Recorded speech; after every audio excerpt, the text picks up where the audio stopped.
The Miami Heat have been dangling or have been dangled throughout the last decade in terms of landing big stars. It was Kevin Durant numerous times. It was the Beard numerous times. Hell, it's even been Giannis numerous times. And now they have finally landed the guy. They get Giannis. You see the trade details underneath. Giannis and his man's Bobby Portis to Miami for a whole bunch of dudes. And while the instant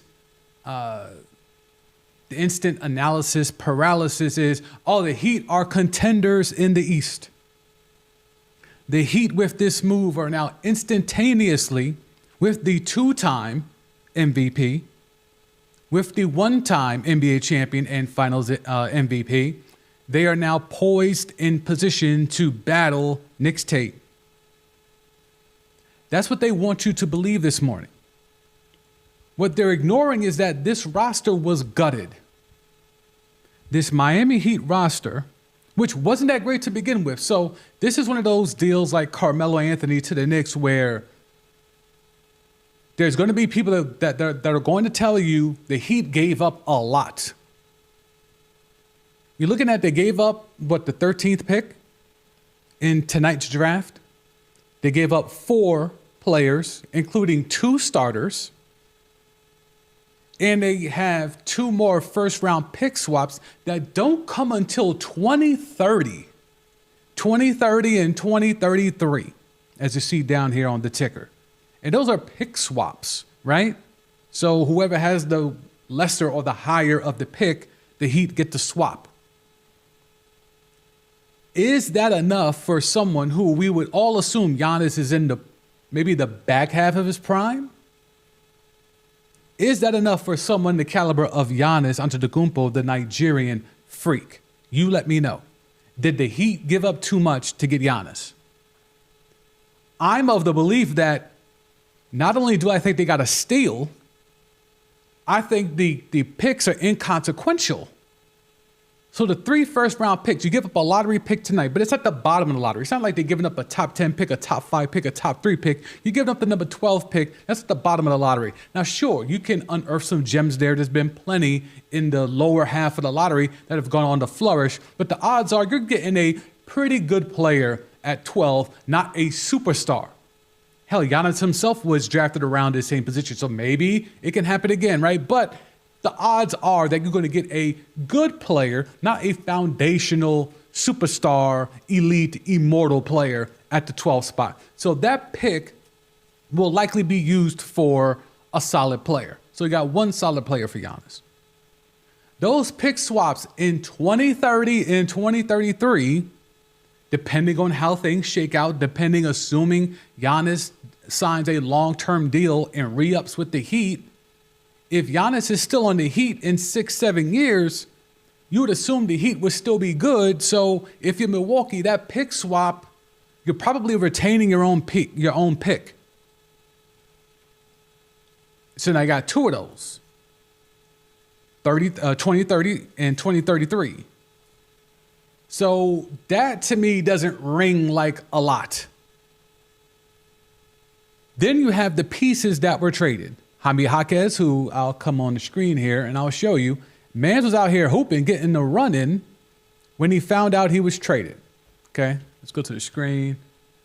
Jaime Jaquez. Jaime Jaquez was out here getting a run-in, hooping, and then he finds out that he's traded. Okay? So Mans is out here hooping, and then Mans got to pull him up and tell him, yo, bro, you've been traded. Fresh off of a run. Jaime Jaquez is a good player. There's a lot of people that think he could be more than what he is or what he was in Miami since it's now past tense, but I'm not sold on Jaime Jaquez being that crazy of a give up. But when you look at the actual details and the players who were involved in this deal, Tyler Herro is he's an all-star this past year, or certainly was deserving of so if he wasn't one. But Tyler Herro is a good player. He goes home to Milwaukee, gets to play in front of the hometown fans and all that type of stuff. But Tyler Herro, his glass ceiling is he is a number 3 option on a champion. maybe number 2, depending on how good your number 1 is. And we saw how that worked out for Miami, where they got to the finals a couple times where Jimmy Butler as their number 1, and Tyler Herro had that one game where he made the scowl, made the face, but he was never the same in terms of that same guy during that same finals after that moment. Tyler Herro is supposed to be the jewel of this trade, even though there's a lot of people that's big on Kasparas. And Kasparas is a guy that, depending on who you think, it's got some Luka in them. I think there's a lot of overreaching in terms of comparisons for Kasparas, but we shall see. He'll certainly have enough opportunity in Milwaukee to show whether he could go in or not. Kel'el Ware, to me, is an interesting piece. Like, he fit the Heat culture mold. He had some growing pains, especially last year, but you saw the glimpses of the potential. So I'm giving up a starter, a surefire starter, a surefire 20-point-plus scorer in Tyler Herro. I'm giving up a young big in Kel'el Ware. I'm giving up a young wing who has potential. To what degree, I'm not too sure of. Maybe a rotational piece, maybe a fringe starter in Jaime Jaquez. And then Kasparas, who, analytics guys love and who foreign scouts love, but I haven't seen it enough for me to sit here and tell you Kasparas is going to be a killer. Again, the 3 first-round picks, I mean, when you're talking about swaps and you're talking about a lottery pick tonight, but it's at the bottom of the lottery, I think this is a relatively low haul for someone the level of a Giannis Antetokounmpo. I think the Heat actually got a steal in what they were able to give up to get in comparison to a Jaylen Brown and a couple of picks.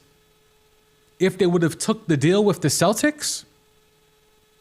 And there was a lot of conversations in regards to that. And allegedly Giannis, according to Chris Haynes, he didn't get a lot right in this lead up in this process, but we'll cut him some slack. There's a lot of misinformation in the media these days, but he's saying that the 3 teams, Giannis was open to signing an extension with are Miami, Boston, and Minnesota.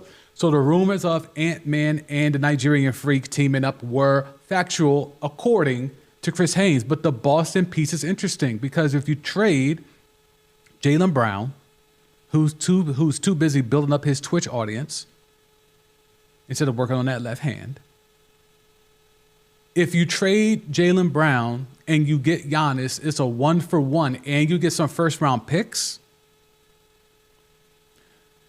So the notion is that Milwaukee, and now if you know, you know, but I'll come off screen briefly here. So the owner of the Bucks, Jimmy Haslam, same guy who owns the Cleveland Browns, it's been leaked that he was so anti what he had to go through with Myles Garrett and in this Giannis deal where this has been a year-long thing. Like, Giannis was supposed to be traded last offseason, and it didn't happen. That's when we got news of he wants to be a Knick, all that type of stuff, right? So Giannis has worn it out for almost a year and a half.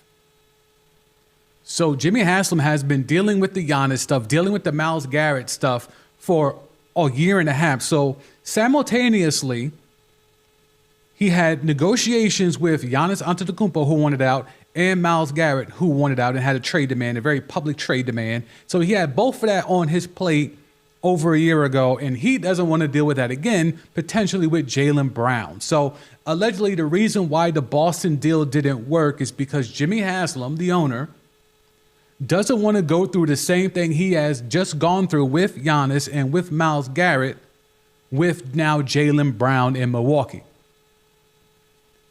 And I'm not trying to sit here and say that Milwaukee is worse than Boston, but after enduring what he has endured in Boston, I don't know how much of a difference it's going to make if he's living and playing in Milwaukee, if you're someone the likes of Jaylen Brown. So maybe Jimmy Haslam knows his team, knows his audience, knows his fan base to know, hey, we can't have Jaylen Brown here in Milwaukee, man. He's not going to want to stay here. We took a Nigerian via Greece and put him here and gave him everything in the world and nurtured him and his entire family. And he still wanted out. We're going to take Jaylen Brown, who moves the way he moves, who reads the books that he reads, who streams about the things that he streams about, and put him in Milwaukee, Wisconsin, and then expect him to stay? Can't do it. Can't do it. So allegedly, Jimmy Haslam has put his foot down and said, no, I'm not going to keep dealing with this with these athletes. Give me some young pieces that I can control. And that's why the Heat were able to slide in, and we'll go back to the screen. That's why the Heat were able to slide in and get this deal done. And let me take off the ticker. Give me a sec. We'll take off the ticker. Yeah, I know what the deal is. So this is where owners can make a play. This is where owners come into play. This is where owners can make their voices heard and acknowledged. I mean, because they sign off on all these things. That's why when the Luka deal went down with Dallas, there was a lot of notion that it was all on Harrison, Nico Harrison. It's all Nico Harrison. You don't make a trade to that degree, to that caliber, with those pieces involved without ownership signing off on it. So Nico was a scapegoat, and he wore it, and then they ran him up out of there, and his career might be over. His career and his reputation might be over because of it, but no trade like that could have been agreed to if the owners don't sign off on it.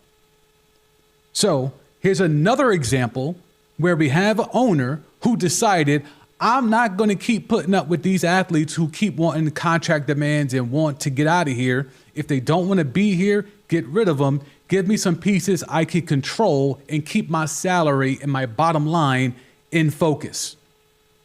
And that's why the Heat, with all these players, this looks like a gigantic haul. If you just look at it from the scope, this is upwards. This is 9 players that the Bucks are receiving. In theory, these are 9 players, 4 actual players. Then they get 1 more tonight with that 12th pick as a lottery pick. So that's 5 players. And then you're talking about a pick swap and a second rounder. That's a lot of pieces for Giannis Antetokounmpo, the Nigerian freak. And then, oh, by the way, they go give away Bobby Portis as well. That is a lot. But when you start to look at it, what are the Heat actually giving up that will be a miss next season? Will they miss Tyler Herro? I won't miss Tyler Herro if I got Giannis. Am I going to miss Kel'el Ware? I have Giannis. Am I going to miss Jaime Jaquez? Did you not hear me? I have the Nigerian freak, Giannis Antetokounmpo. If Kasparas goes and becomes a Hall of Fame guard, then we can revisit the conversation. But in terms of what the Heat gave up, I don't feel as though they gave up a hell of a whole lot here. Y'all let me know, did the Heat give up a lot?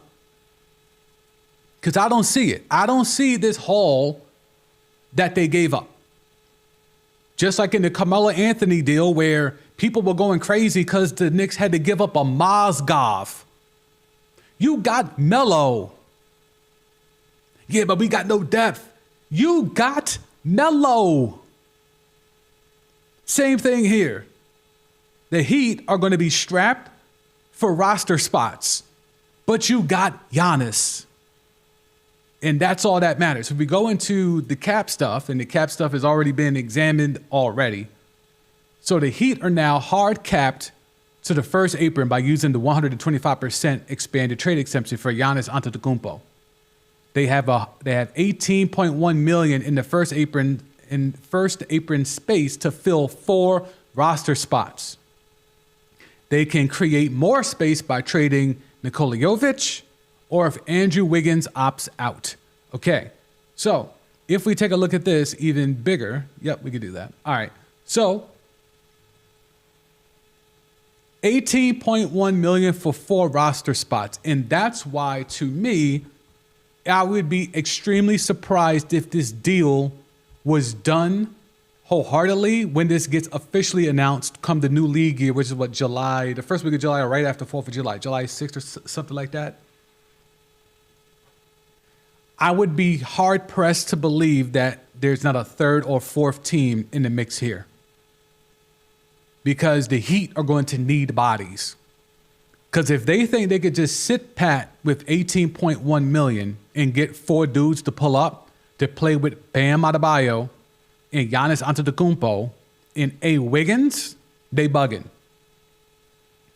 The job is nowhere near done if you're the Miami Heat.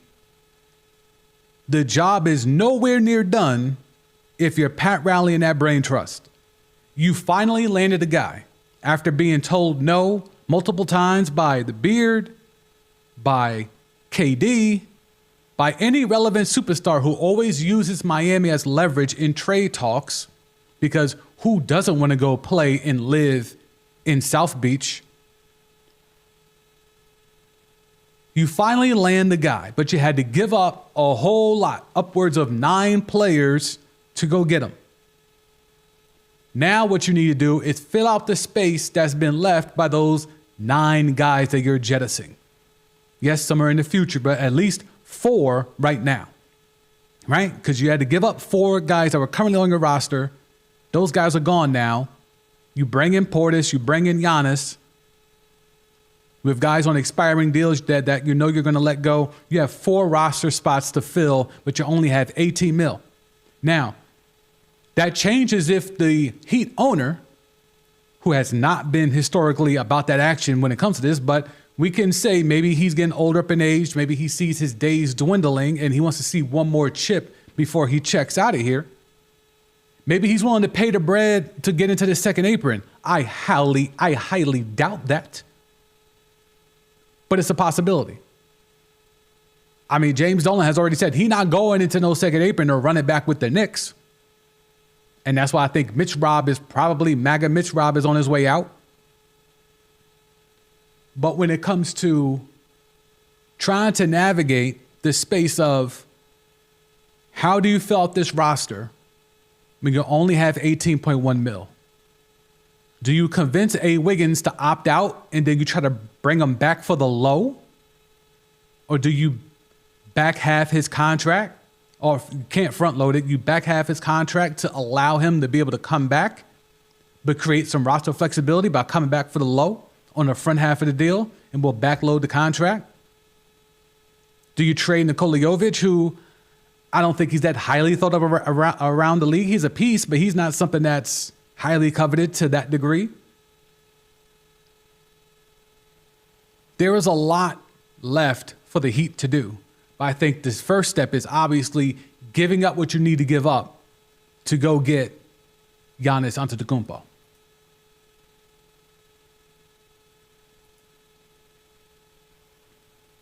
This is not a lot, bro. This is severely not a lot that you had to give up. Because if I go, and I'll come off screen, if I go and try to pull up the Melo trade details,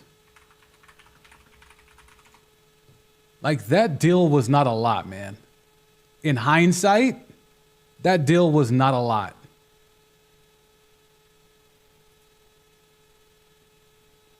All right, yeah, let's go back to the screen. Okay, so here's the Melo trade in totality. The Knicks got Melo, Chauncey Billups, Sheldon Williams, Anthony Carter, Ronaldo Balkman. We know the bulk of that trade is really just about Melo and Chauncey. Okay, then they had the amnesty Chauncey. It was a whole thing, but on paper, it was really about Melo and Chauncey. The Nuggets got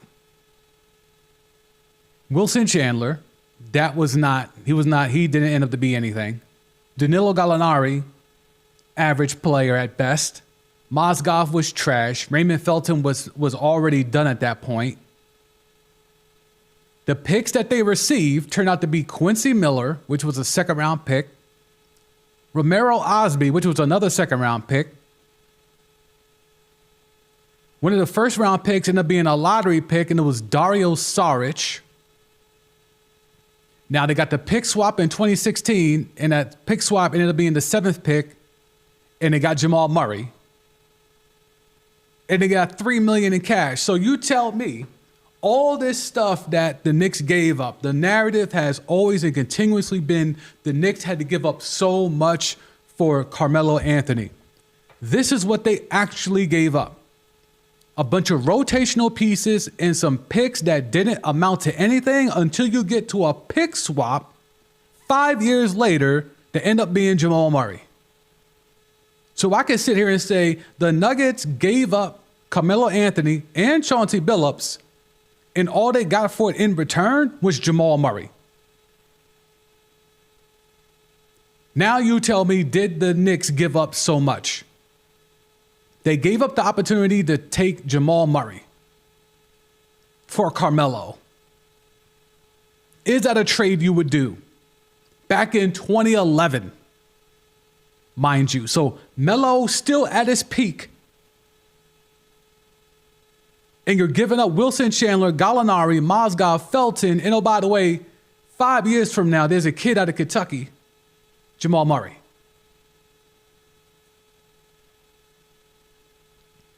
Stop. Okay? Like, stop. What the Heat gave up is not a lot. When the end result is you're getting a Hall of Fame talent still at their apex, maybe the back half of it, but still in it currently, and is going to play with a renewed effort because he's somewhere where he actually wants to be. Yes, you make this deal. You make this deal every single time. This is not a difficult thing to navigate. The Bucks got a lot of pieces back, but if these picks don't hit, then they lose this trade. The Nuggets gave up all of that. They gave up Melo, they gave up Chauncey Billups, and what they got out of it was Jamal Murray. In hindsight, as much as, yes, Melo wanted out and they tried to make the best of it, and you can make all the narrative spins you want. But from a business and a basketball perspective, did the Nuggets get enough for Carmelo Anthony? The answer is no. But Knicks fans would tell you till the cows come home that they gave up too much to get Melo. They should have waited to the offseason and Melo would have signed there as a free agent, and then he would have had to play with Mozgov and Gallinari as if those are some special pieces. Because clearly they went elsewhere and killed it in the league, right? Clearly Wilson Chandler went on to have a great career, right?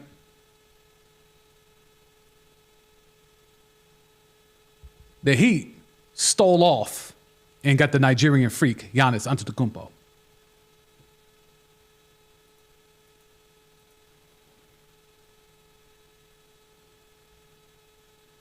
There's going to come a time where this trade becomes official and there's going to be conversations about what next? What next for the Miami Heat? Who do you bring in to fill this roster? Who do you bring in? And I think when you're looking at tonight's draft, I'm not going to sit here and try to pretend to you that I know all these kids about to come into the league, but I think there's going to be some conversation had about, okay, with the 12th pick, who do you take? Well, with the 12th pick, let's look at what we have here. With the 12th pick, the 13th pick, they're going to take a point guard. Now, this is just a mock draft, whatever, but in terms of players available, with the 13th pick, I don't see anything too crazy here that's game-changing. I don't see no playmakers here that can go on to have a Hall of Fame type career. Now, somebody may slide tonight, and we'll have to investigate that. But in regards to dudes that are projected around this range, like you see it here, clear. Tier 1, you have the top 4 guys, the big 4. Then you have your Tier 2 guys, including Darius, who is an enigma amongst himself. And then you literally have a section called the rest. Okay, so even the people who study this, who are locked in, tapped in, they're telling you it's a 7-person draft. So the Heat give up the 13th pick in a 7-person draft, allegedly, to help seal the deal for Giannis Antetokounmpo. Now, these Michigan players may all be there. A lot of people are high on the Michigan guys coming out. But with this mock draft, all but one of those Michigan guys are gone by the time the Bucks are on the clock at 13. So again, I'm giving up Giannis, and I'm giving up Bobby Portis. And then I'm getting back Jaime Jaquez, Tyler Herro. So both those guys will probably be starters next year, right? Jaquez, Herro, those are starters. Kel'el Ware is probably a starter. Although they got to figure out what's going on with Miles Turner. They might have to flip him and all that type of stuff, right? Then you're looking at, in regards to what's left. Depending on how you feel about Kasparas, depending on how you feel about whoever they take at 13 tonight, there is a lot of things at play to just sit here and just assume, because they have so many pieces, that the Bucks won this trade. This, to me, is an owner-driven trade that is tired of dealing with superstars. Jimmy Haslam dealt with this with Myles Garrett, and he dealt with this with Giannis over the past year and change. He did not want Jaylen Brown. He did not want to have to deal with all the things that come with Jaylen Brown. And he didn't want to have to be in the same position 2-3 years from now with Jaylen Brown. So give me a whole bunch of pieces that I can control. I see Scrub Zero in the chat. It's been a minute. What's good, my guy? Scrub Zero in the chat. He was big back in the days when we did Timeline T damn near every single day. What's good, brother? Hope you're doing well. Congrats on the chip. But you see, when it comes to what the East is going to look like, right? So let's take this to the East, right? Let's look at the East. Let's do summary. All right, Eastern Conference. Let's zoom out a taste so y'all can get all the squads in there. All right, so right there. Let's take a look here. You have, let's see, can I draw on this? I think I might be able to draw on this. So you have the Bucks here. Let me know if this works. You have the Pistons here, right? Did that work? Yeah, that worked. Okay. All right, cool. So we have a little bootleg telly here. Let's see if I can clear that. All right, I'll use the telly that I know. So you have the Pistons here. Pistons are going to be in flux. Their roster is in flux. It's going to be a lot of changes to that roster. Celtics, they literally were about to trade their best player last year and the finals MVP from not that long ago, okay? So they were in the mix of potentially trading Jaylen Brown. So clearly they're all in on Tatum being the guy. So the fact that they were so close to trading Jaylen Brown, you have to assume you can't now spin the block and just have Tatum and Brown again, right? Because you're not getting better. How do you get better if you're, the boy genius, Brad Stevens, in that brain trust? The only way you could get better is by leveraging a chip you're willing to let go of, and for another, they almost got rid of him for KD a few years ago, right? I think 3-4 years ago, they almost got rid of Jaylen Brown for KD. Now they were in a position to almost get rid of Jaylen Brown again, for this time, the Nigerian freak, Giannis Antetokounmpo. So the fact that they have been open about getting rid of Jaylen Brown, and Jaylen Brown is trying to assert himself more and more in the space of, I can go somewhere and be the guy. I think this trade expands. If I'm Boston, okay, we didn't get Giannis, but hey, we trying to get better too. We need to find a way to finagle this thing. Jaylen Brown allegedly wants to go to Atlanta. That's the crib for him. What can we do to extract something and get something that we can pair with Tatum to compete now in the East? Because the Pistons, to me, unless they make a deal, whether it's Duren, Isaiah Stewart, I'm hearing stuff about, but in regards to, we know who their main guys are. Thompson twin, Cade Cunningham. You could build around everything else, but the core pieces right now, Thompson twin and Cade. So we got that. But what else do you need if you're Detroit? Duncan Robinson, he's a rotational player. Jalen Duren, he had that Jared Allen disease. The lights were too bright in the playoffs. Toby, I don't know how much longer Toby's got.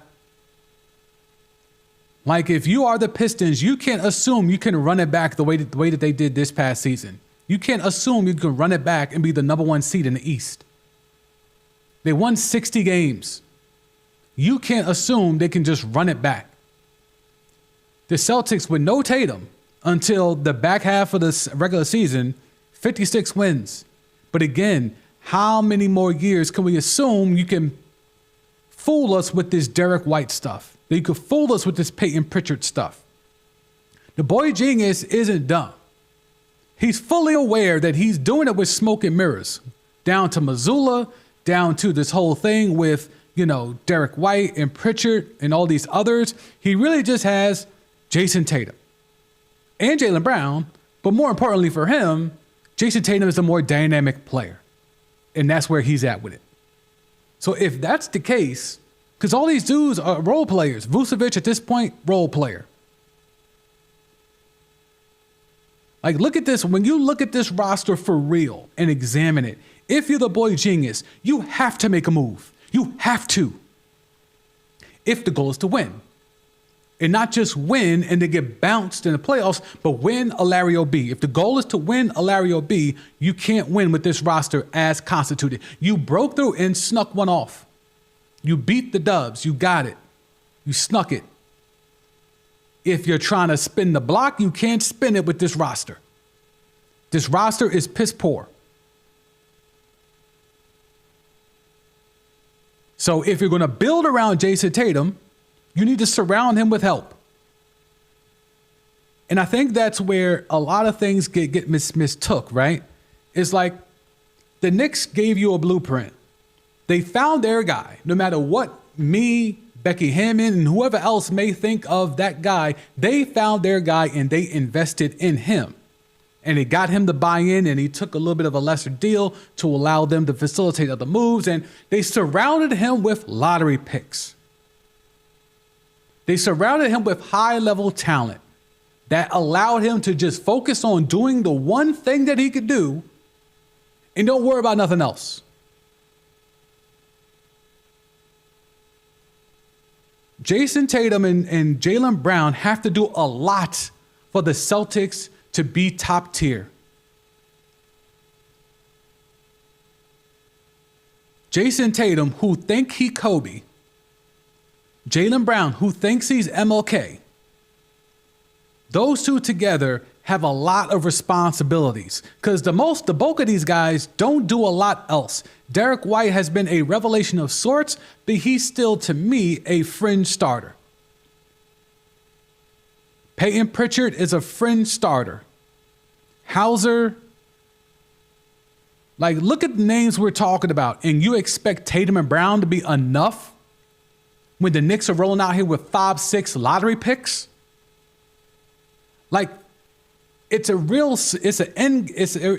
real end game scenario where whoever has the most talent wins. I have long been talking about this for a long time in regards to this whole thing is really about, do you have more talented players? Do you have enough guys to go get this done?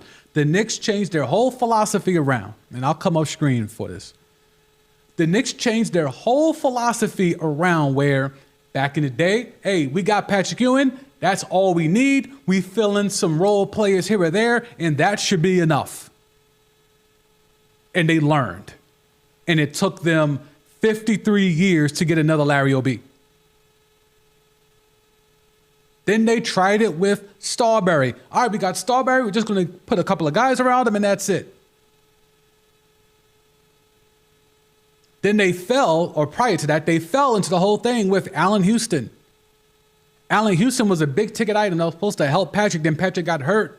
So there was just Allen Houston out there with some dudes. But then Sprewell and Camby, like, you just start bringing in dudes. Basketball is a sport where we can get 5 guys on the court at the time. If you can have as much talented in your 5 more talent on your 5 than the other 5, you should win more times than not. This is across all athletics, but for me, especially in basketball, when your 5 is more talented than the other 5, it takes a lot for the other team's 5 to beat you. In the 80s and 90s, you could try to get away with, well, we have our one guy. Our one guy is going to be good enough. But it really shouldn't have been that way, because when you look at what the teams who ran the decade of the 80s and the 90s, they all had multiple guys. The Lakers literally had Hall of Famers everywhere. Magic, Kareem, James Worthy. The Celtics, Bird and McHale. The Pistons, Isaiah, Joe Dumars. The Bulls, Jordan and Pippen. The one year you could say, well, this guy did it on his own, was the Olajuwon year. But again, he was going up against a team that only had one guy in the Knicks and Patrick Ewing. So Olajuwon's better than Patrick Ewing. That's it. The Rockets win in 7. John Starks shoots away a chip for the Knicks. Then they even double down and go get Clyde Drexler right after that, because they realized we still need to improve. Then they go get Clyde Drexler the next year and run it back. Then the Bulls come back and win the next 3, because they have not only Jordan and Pippen, but now they got Rodman, 3 Hall of Famers. You need talent. You need a lot of talent. You cannot just assume Jason Tatum and Jaylen Brown are enough. They snuck through once and got it. That doesn't mean you can rinse and repeat that. And I think the boy genius has realized that. I'll hit the chat. I see y'all in there. Scrub Zero. Doing well, I think. You hope you're doing good yourself. Nah, I'm chilling, bro. All good over here. All good over here. We're finally back in the spot where we can start doing these streams again like how we used to do it. So always appreciative of you pulling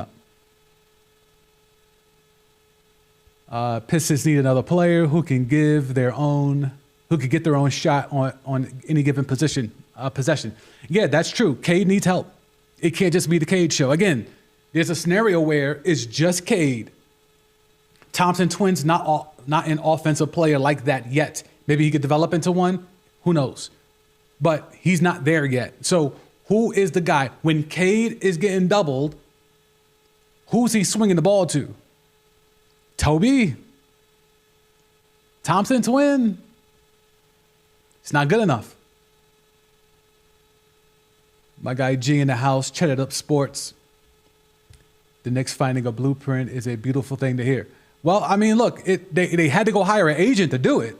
I mean, let's not get too crazy. Like, they had to go hire LeBron's old agent. So do we think that it's a coincidence that the Knicks philosophy changes and all of a sudden now, hey, why don't we just go get all the best players we can get and put them together on the roster? When they go and sign and hire LeBron's old agent, LeBron and Melo, LeBron's old agent and Jalen Brunson, LeBron's old agent, and give him the keys. Isn't it a shock that the guy that was with LeBron, with Melo, would decide, yeah, let's just put all the best players together on a roster and see what happens. Let's just keep amassing talent and see what happens. Crazy concept, outside the box thinking. There's 5 players on the court at a given time. What if we have the most talented 5 available and just do that? The world has stopped spinning on its axis. But yes, what are we to do? What are we to do, right? All right, so, and then let's look at the Knicks. The defending champion New York Knicks. Never thought I would have to ever say that, but here we are. But again, look at these lottery picks. Bridges, Towns. Like first round picks. Like this is how you stack a roster. You want to stack a roster? Give me a bunch of dudes, high-level dudes, high-quality, high-talent dudes, and let me put them out there. My 5 against your 5. This is what we all did in pickup. We all did this in pickup ball. You didn't go and pick one good player and says, all right, I'm good now. I'm just going to take whoever's left. No, you kept trying to, no, he's nice. I want all the nice players. Only in pro sports have we been, brainwashed into thinking, well, once you have a guy, that should be it. On what other plays do we exuberate that same type of philosophy? Once you have one, that's all you need. It doesn't make sense. It's silly. It's asinine. But the Knicks have some things to figure out as well, especially since Dolan has said, I'm not going into the second apron. Depending on what happens with MAGA Mitch Rob, we'll see how that affects things, but there could be some trickle-down effect. Landry Shamet, what are you doing? Alvarado, what are you doing? The Knicks, and there's this notion that, the Knicks could run it back. The Knicks have a window where they can sneak off another Larry O.B. And I'm not going to sit here and say that that's incorrect. What I'm going to sit here and tell you is that you can't base that opinion off of what the deal was last night with Giannis going to Miami. I hope you're not basing off of that, because I don't think that trade is done. That trade is not done in finality. There's some moving pieces to that trade. The particulars from the Miami side and the Milwaukee side are done, I think. But in regards to, I think a third team might slide in, the fourth team might slide in, like there's ample things to be moved. Other teams are going to try to get better. No one's just going to sit here and say, all right, we'll let the Knicks run it back. Like these teams are going to fight back. If you're the Cavaliers, what the hell are you doing? There's talk about LeBron. I would be stunned if LeBron wants to come back to the crib and play with Jarrett Allen. I would be extremely, look, he's had to deal with Jackson Hayes, Thomas Bryant, but I would be stunned if he wants to leave the confines, the friendly confines of LA, Calabasas, the whole deal, and go back to the crib to hoop with Jarrett Allen. I could stay here and hoop with my son and just ride off to the sunset as the third option behind Luka and Austin Reeves, assuming Reeves comes back. Or I could go to Cleveland and try to figure this thing out with Donovan, the Beard. I could go be the third option behind the Beard and Donovan Mitchell. If I'm LeBron, I ain't trying to do that. If I'm LeBron, I'm not trying to do that. I'll hit the chat. I see you, Greg. Oh, actually, no, that's Scrub. All right, what's up, Scrub?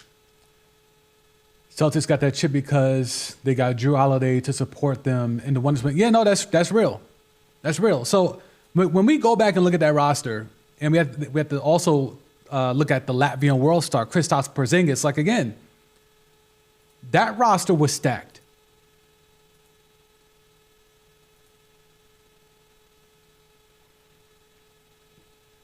We're looking at Jaylen Brown, Al Horford lottery pick, Drew Holiday lottery pick, Kristaps Porzingis lottery pick. Like, you need the talent. You can tell me about team and chemistry and coaching and scheme and all that stuff. The Celtics rolled out here in the rotation was literally lottery players. Brown, Holiday, Horford, Porzingis, Tatum. All lottery picks. And you telling me about some scheme? You telling me about Joe Mazzulla?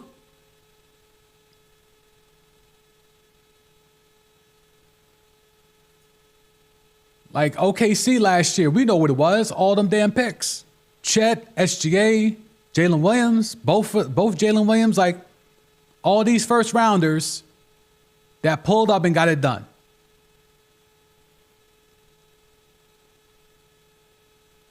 Like, let's see. We might have to, okay, see.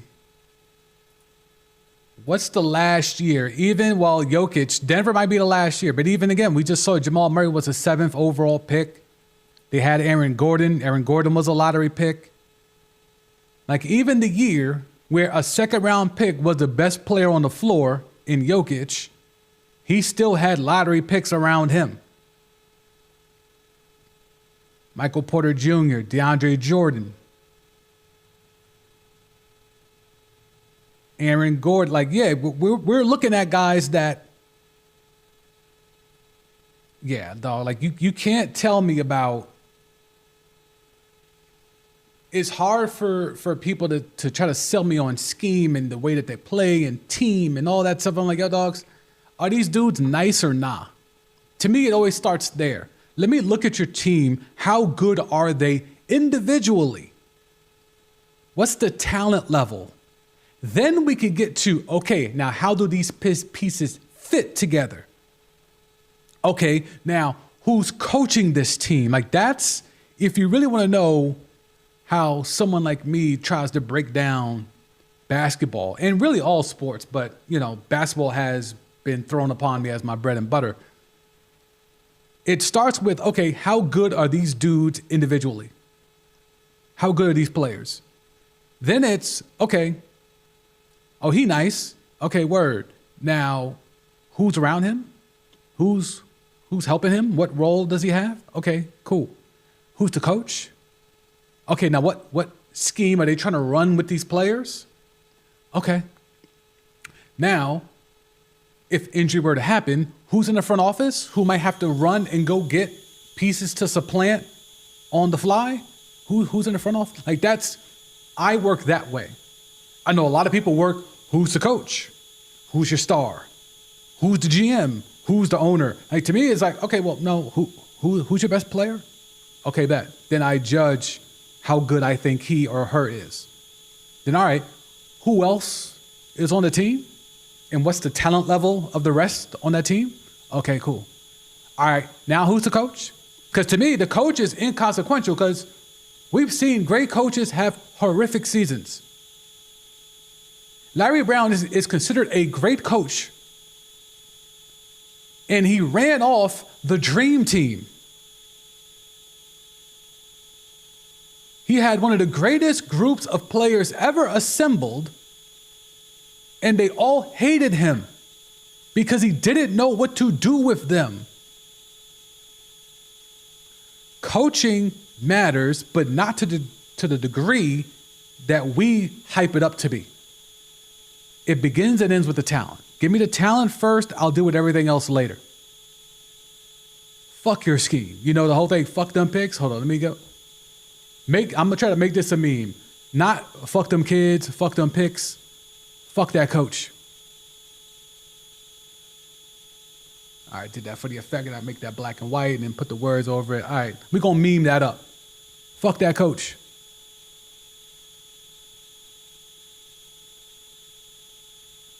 All right, so what else we got? Let's see what else we could slide into.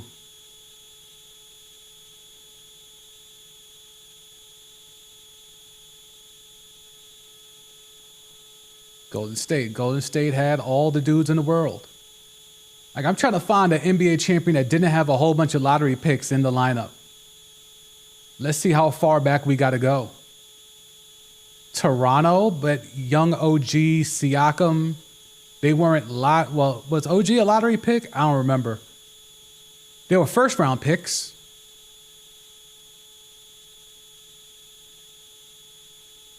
Look how far back we're going, and there's no team that doesn't have a bunch of dudes on it.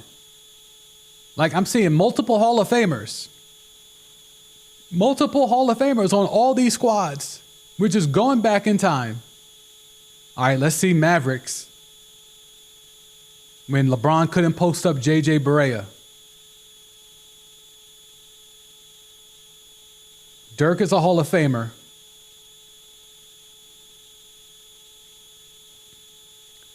Jason Kidd is a Hall of Famer. I've heard some clamor about Shawn Marion being a Hall of Famer. I don't know how I feel about that yet.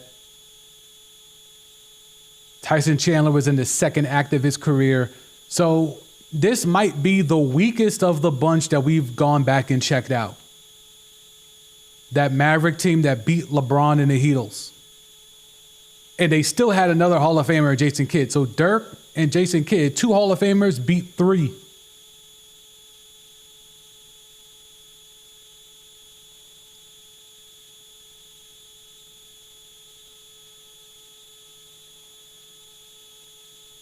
Dude, I'm going back and there is multiple Hall of Famers on every single team.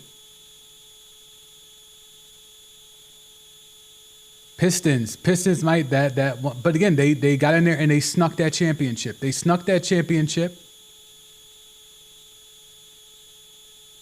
Chauncey Billups a Hall of Famer? Not to me, but he might get in. Rasheed Wallace should have had a Hall of Fame career. Ben Wallace is in the Hall of Fame. So even in hindsight, this squad was stacked, but to me, it's a hard time for me to believe that this squad had multiple Hall of Famers on it, but here we are, where Ben Wallace got in. And I'm pretty sure Chauncey or Rasheed will get in at some point. I don't think Rip is a Hall of Famer. But even that squad had multiple Hall of Famers. Yeah, like it's a crazy thing to have that blueprint that isn't really a blueprint. It's just a basic philosophy of you need to have more talent than the other team. You need to have more talent than the other side. That's the revelation that the Knicks had to figure out. That's the revelation that the entire league has tried to figure out. And as these teams try to amass pieces, they all are now trying to navigate, okay, who can come up with enough talent to beat the Knicks? That's where we're at heading into 2026-2027 season. Who has enough pieces on paper to combat what the Knicks have done and may continue to do, because it's not a lot of wiggle room, but there's some potential there if they're willing to forego some pieces. Like the Giannis thing was real last year where they could have made moves. You might not get that OG tip in if Giannis is a Knick. You might not get that Mikal Bridges Game 2 performance in San Antonio if Giannis ends up being a Knick.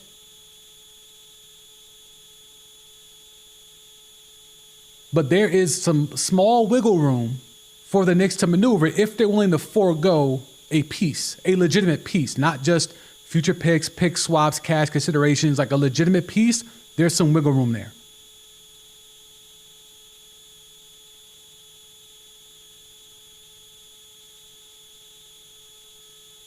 Script Zero in the chat. That 2011 Mavs team had talent, maybe not the household names. Yeah, I mean, look, I think that squad, Tyson Chandler was Depoy. Like that squad was accomplished. Like all those dudes kind of filled their role in. Like I think when I was talking about earlier, like, all right, who's your best player? Dirk. All right, cool, bet. He's a legitimate number one option, bet. Who's your second best player? Okay, now here's where things get dicey. You could say, well, Jason Kidd still at that point in his career might have been the number 2 option. Now you're talking about the Matrix and Shawn Marion, who was still really good at that point in his career. And you're talking about Tyson Chandler, who was Depoy. So yeah, it might not have been loaded for Hall of Famers. It might not have been Shaq, Kobe, the statutory rapist, and the glove. But you're putting out a Hall of Fame point guard with a top tier Hall of Fame elite level number 1 option in Dirk Nowitzki. And then, oh, by the way, a former Depoy in Tyson Chandler. And then, oh, by the way, a linchpin of all linchpins, a multi-tool of all multitudes, the Matrix, Shawn Marion. But then we all know the real secret weapon was J.J. Barea.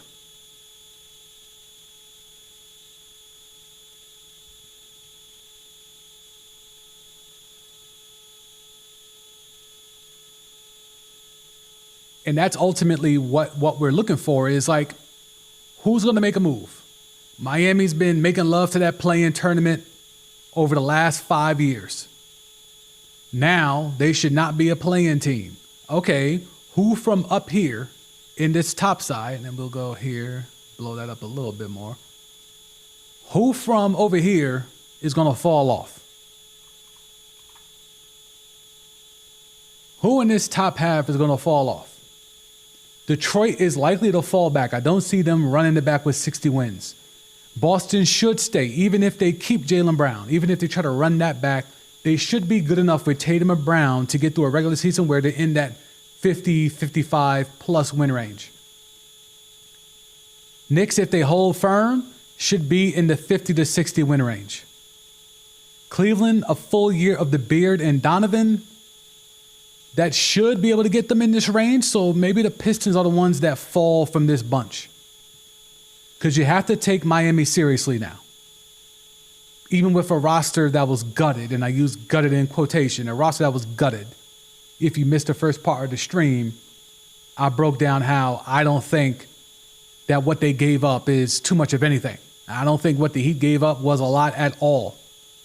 4 actual players, a 5th player tonight with the 13th pick in the draft, and then a bunch of swaps and picks, like second round pick and then some pick swaps. Like, no, I don't think that's not a lot for a guy that's in the back half of his prime and is willing to re-up.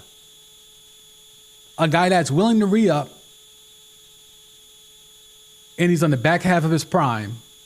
And I didn't have to give up my actual best player before Giannis got there in terms of Bam Adebayo. I don't have to give up the dude who just dropped 82? I don't have to give up the dude that just dropped 82. I don't have to give up Mr. Asia Wilson. I could pair him with Giannis. And we got some cap room, at least 18 mil, and potentially more, depending on how the actual finalization of the trade goes down.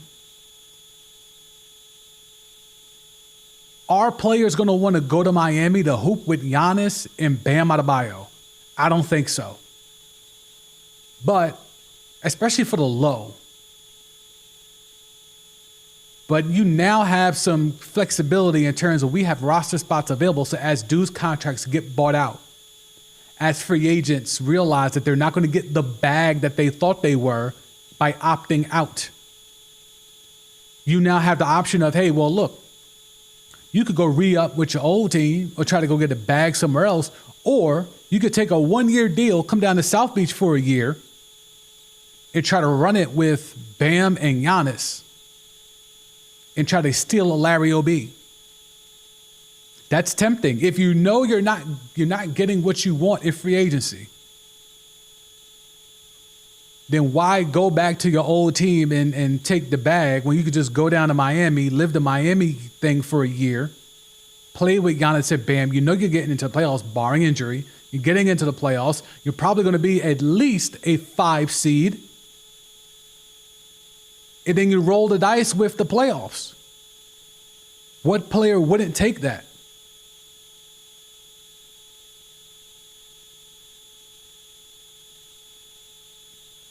So the Pistons come down. The Raptors probably come down. And now you have the Heat jumping up.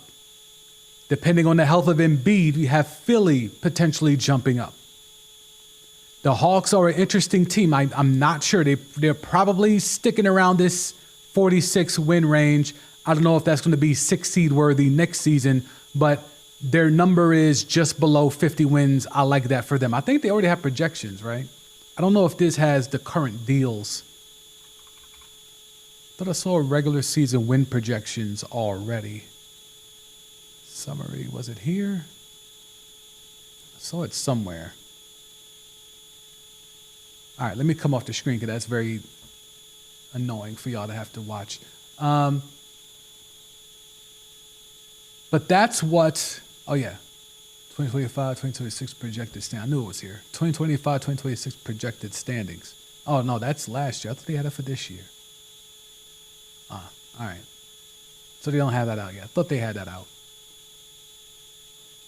But if you're trying to project what could or should happen, to me, you have to look at who's willing to give up a piece. If you're Philly, are you willing to give up a piece to get better? And what is that piece?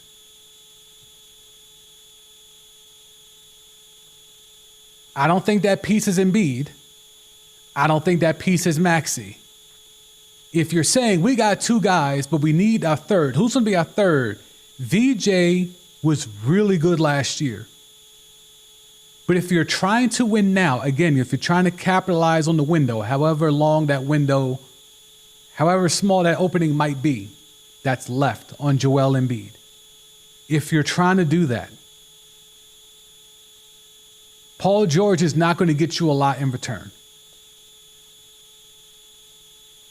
VJ out the mix, if you flip him, you should be able to get something pretty good back. But is it going to be third option on a champion good? I don't know that. Like, that's the thing. When the deals you make don't work out, or when the players you select don't work out, you're really hamstrung as an organization, because the Paul George thing, it was never going to work out because it's pandemic P. But in theory, on paper, it was supposed to work, but it's not. And let's make it past tense. It did not. So now what do? VJ should be getting the minutes and the shots and opportunities that Paul George gets. But you're still stuck with Paul George. Paul George's value around the league as he's entering year 16 isn't going to get you a hell of a whole lot back. But if you put VJ out there, you would get a lot back. But is what you get back enough to supplant everything else? I don't know. And that's why you get stuck when you make a deal and it doesn't pan out. Hell, if you're Orlando and you think you have a window. Now, I don't think you do, but let's assume you think you do. You have Paulo, Viva Brazil. You have Jalen Suggs, Wendell Carter, Desmond Bane. Desmond Bane was a big splash. He worked out. Jalen Suggs. Are you sure about that going forward? Are you willing to give that up? And if you do give that up, what are you getting back?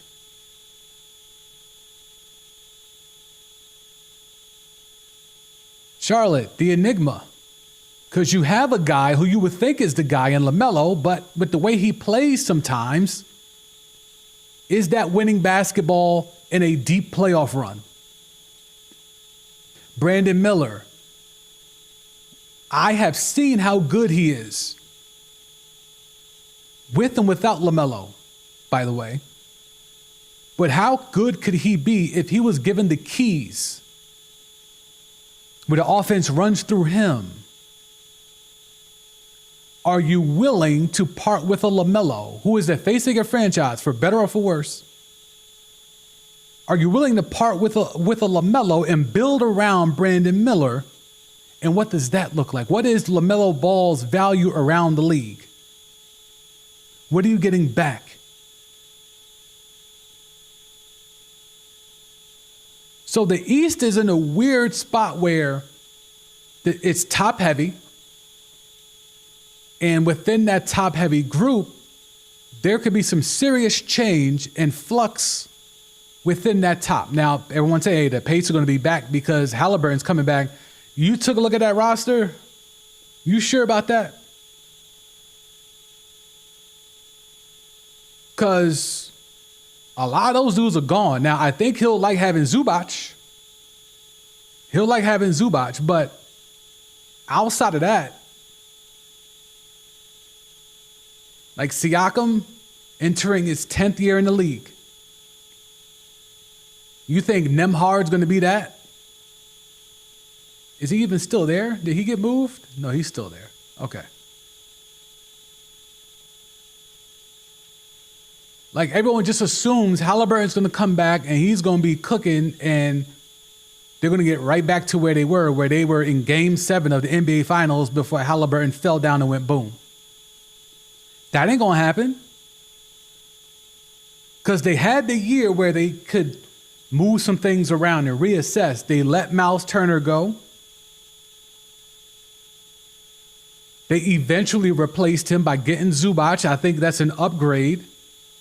But in terms of anything else, they kind of stood pat. Nothing else happened. They just kind of stayed the course and think they could just run it back with Halliburton. And y'all know I love some Halliburton. But I don't think that's enough.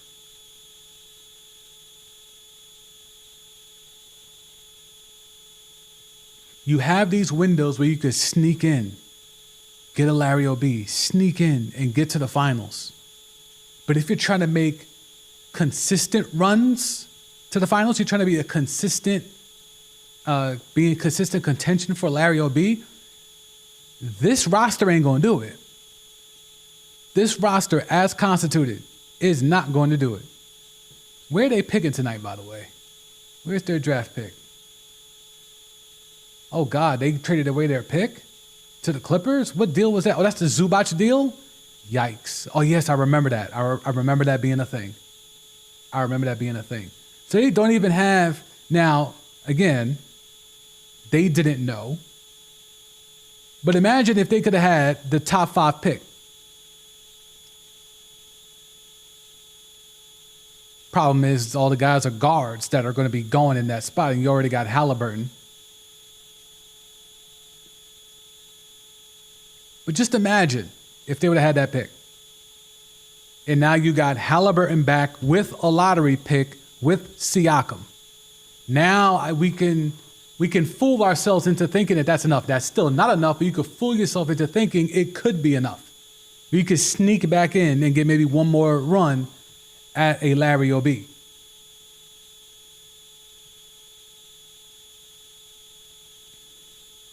All right, let's see here.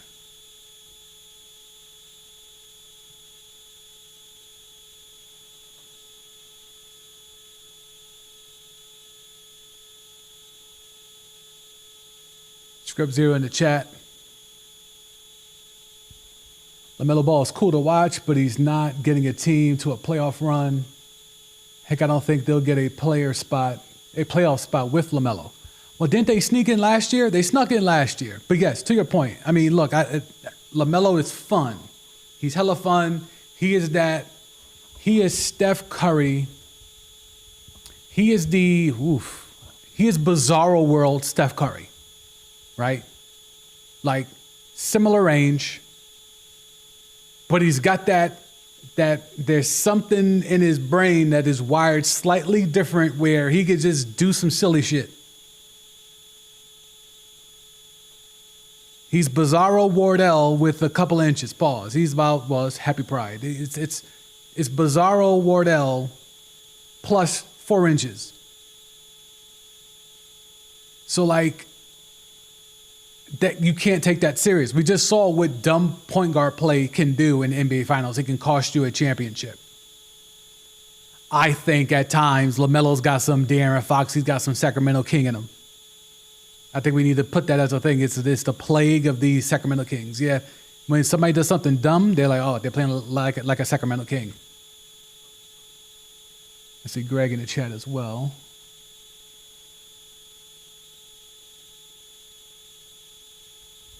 Script Zero, I think it's time for Philly to move off of Embiid.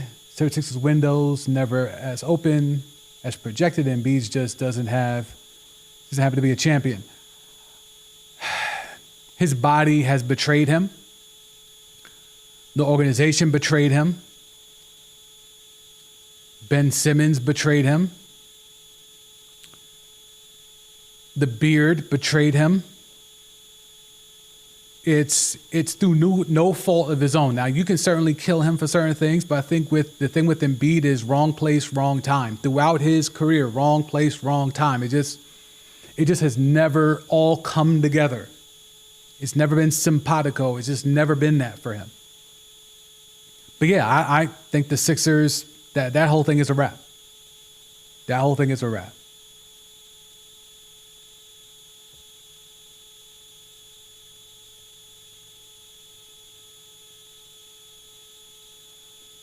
Zero Halliburton is going to take time to get back to looking like the guy we saw before. And even then the roster, the roster needs a lot of help, bro. That roster is trash. And I'm never a Miles Turner guy, but Zubac is an upgrade, but to a certain degree. He can't shoot threes like Miles Turner can at times, but in terms of being an actual big, like I remember us talking about that during the finals, like Miles Turner was not trying to get rebounds. Like he was a 6'11", 7-footer and had no interest into being in the paint, boxing out anybody. You're not going to get that with Zubac. Zubac is made for the glass. All right, let's see what else we got here.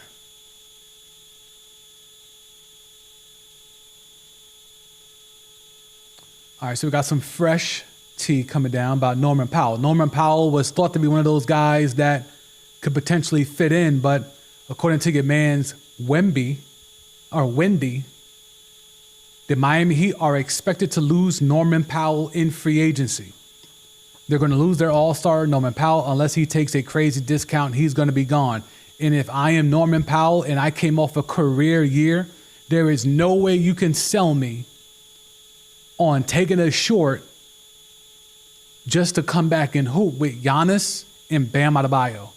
There's no way you could sell me on that if I'm Norman Powell. I cashed out. I had the year of a lifetime.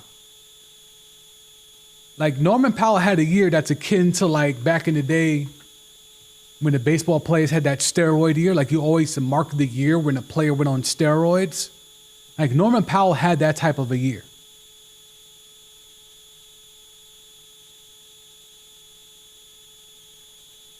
All of a sudden, the guy that was giving you, this is per 36. The fact that he jumped up to 22 a game, and look at the minutes, by the way, 30 plus minutes. He was getting 30 plus minutes on other teams. And he was giving it single digits, giving it teens. Like he was a guy, right? Like he was a guy, he was a commodity, but he wasn't like a star. But he played and looked like a star. 14 points to 22. 14 points to 22. And yes, he gave you some run, but this is injuries. This is off the bench. This is spot starts. But when he was given the keys and said, go, 22 a night. 38 from 3, 42 from 3. And taking a lot of threes at that, 7 threes a game. Taking 16 shots, 15 shots a night. Ain't no way in hell I'm taking the short if I'm Norman Powell. So allegedly, according to Windhurst, you will not get Norman Powell running with Bam Adebayo and the Nigerian freak Giannis Antetokounmpo. Sub-Zero, Hornets got to the play-in, but couldn't win the game to get them. Copy that. All right, already forgot about that. See how inconsequential the play-in is? All right, so we got that from Windhurst. What else we got? Everyone's talking about this deal. Okay, we got your man's Big Perk already jumping out the window. We'll pause that video. Giannis will never win a championship with him being a number one option. I repeat, Giannis Antetokounmpo will never win another championship with him being the number one option. So, Perk, who just got a new gig, where is that, Jackson State? He just got a new gig. This will be a prevailing take because Giannis is on the back half of his prime. Some might even say he's not even in his prime anymore. But Giannis, I still think, is on the back half of his prime. He is too big, still too strong, and still too talented for him not to still be in his prime. But if you're telling me that Big Perk's big take is he'll never win another championship being the number one option, so I think that can be true, and the Heat can still win a championship because There's been a lot of talk over the last, I would say, 2 to 3 years of Bam Adebayo wants to be the primary ball handler. And this ain't no Draymond habitual nut hitter thing where he just bringing the ball up and just waiting for Wardell to come off a screen to give the ball to Wardell. No, there's been a lot of talk of Bam Adebayo playing like a point forward or point center, depending on, where he was last year before Kel'el Ware came about, like being a point forward. If that's the case, and Bam Adebayo is your point forward, that to me makes him the number one option. Now, Giannis, because of his dominance in how he is such a unguardable piece at times, he doesn't have to be the number one option if we're now unlocking point forward Bam Adebayo. There are a lot of hoopers that will tell you Bam Adebayo is way nicer than what we have been seeing throughout his Miami Heat years. There have been a lot of people that have been waiting for Bam Adebayo to be fully unlocked. If that's the case, and Bam Adebayo gets unlocked, and he's point forward Bam Adebayo, and he's allowed to have the rock and do with it with what he pleases, then he's the number one option to me. And so Perk thinks he's getting a crazy takeoff by saying Giannis will never win another championship with him being the number one option. That's cool because he could win it being the number two to Bam Adebayo if we're unlocking point forward Bam Adebayo.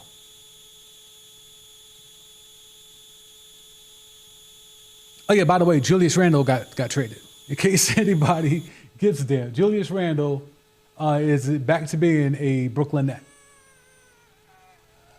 In case anybody cares.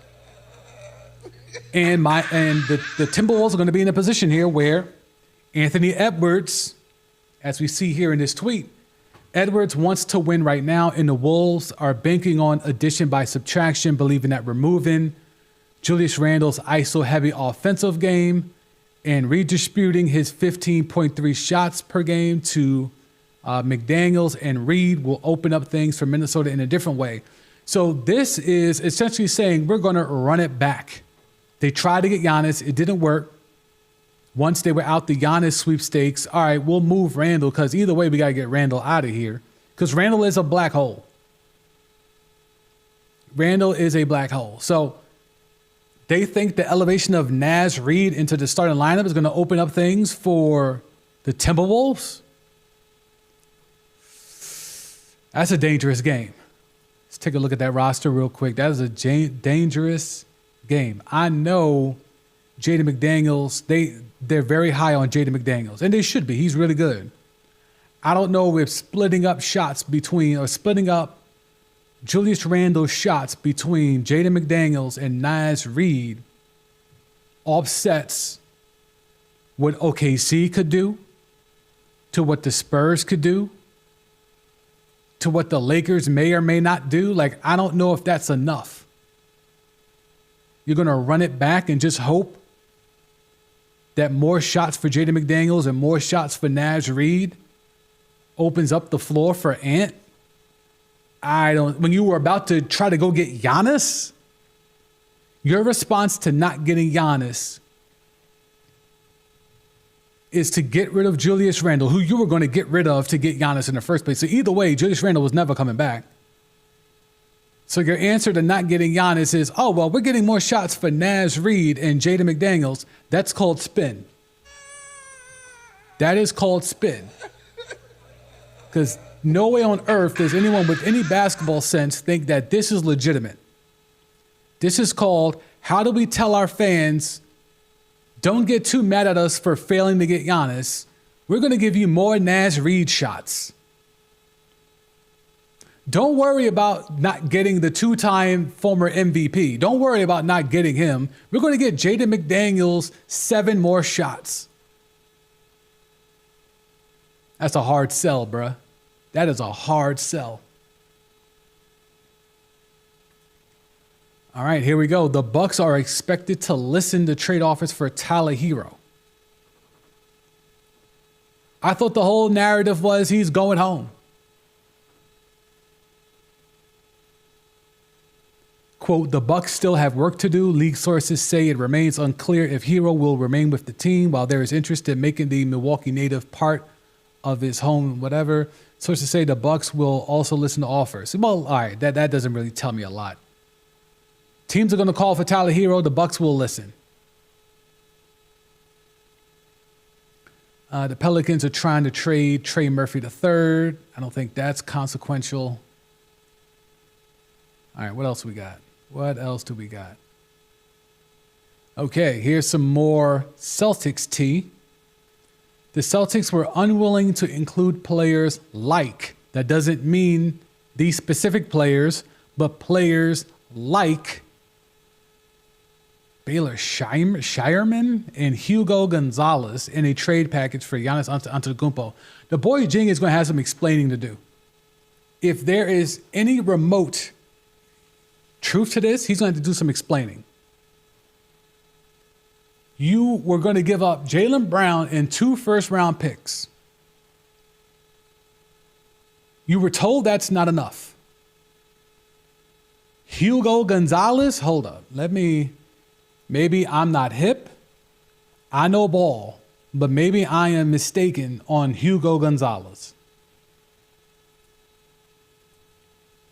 Off of a rookie year where he was drafted in the bottom of the first round,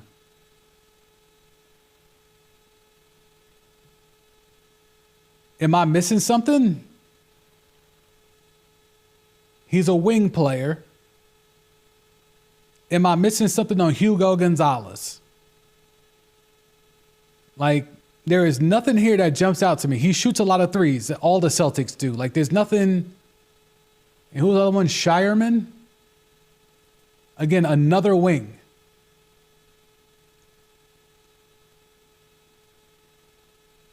And where was he drafted? Bottom of the first round. So 2 guys that were drafted at the bottom of the first round, the boy genius did not want to part with. Why? Now, Shireman got some starts. He got 20 starts last year.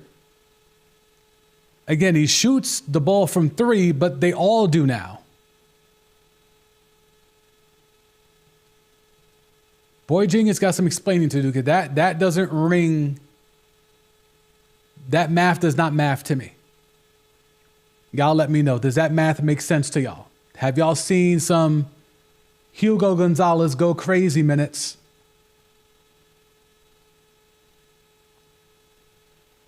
That's the guy that serves you coffee in the morning at the dinner. I mean, real talk though. Like, this is not, you didn't want the Nigerian freak because of these two.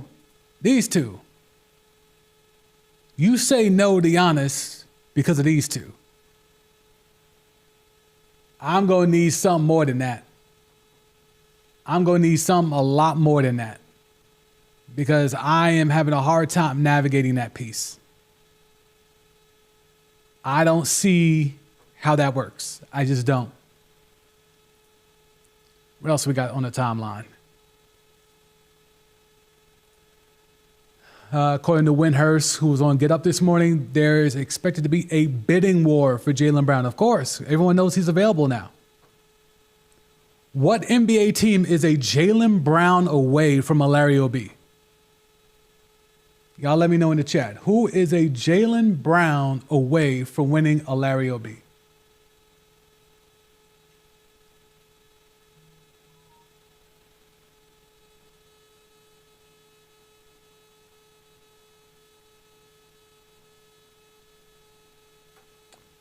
Hornets need a strong big man. Hornets need more. I mean, I think the Hornets are in a position. I mean, the Hornets might be a Jaylen Brown away. I can see Jaylen Brown and Brandon Miller teaming up. I would like for them to hold on to LaMelo, because I don't think Jaylen Brown could be the ball handler. But again, if you're going to unleash, like how the Miami Heat could be unleashing point Bam Adebayo, maybe they unleash point Brandon Miller.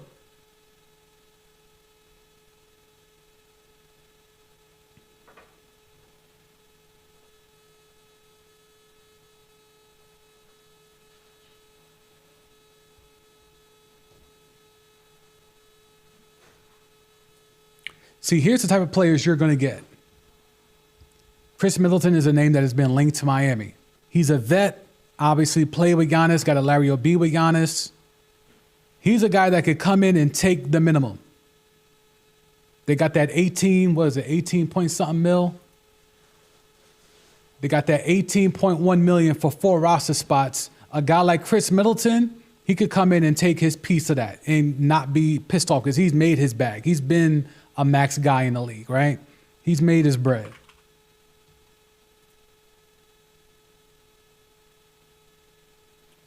Where's his salaries at the bottom, right? Chris Middleton has made his bread. I'm not here to tell anyone to take less money. All right. Chris Middleton has made at least $256 million playing professional basketball. Okay, so Chris Middleton has made a lot of money.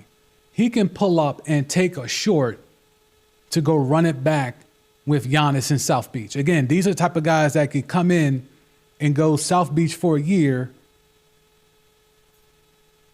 and try to get a Larry O.B. off.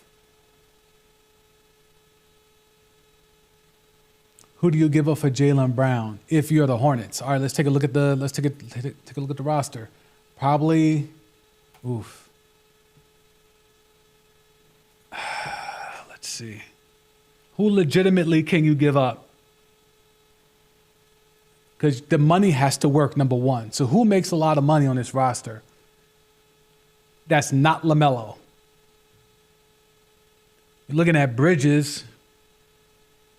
Let me go to Spot Track. Let's go to Spot Track. Let me come off the screen and get Spot Track set up. I appreciate the question. Let's break this down and see if we can figure out something. Let's go to Spot Track. Let's get the team up. Team Cap, Charlotte. Where are they? There they go. All right, let's now jump back into that. Okay, so who makes money? Miles Bridges, but he's extension eligible. Okay, you're definitely not going to bring him back, but you're getting that salary off the books so you could dangle him as an expiring contract of sorts. Nobody's making money here. Knupel. Man, you don't have a lot, bro. Unless it's LaMelo, you would almost be forced to have to include LaMelo. Unless you're going to give up a whole bunch of dudes and some future picks.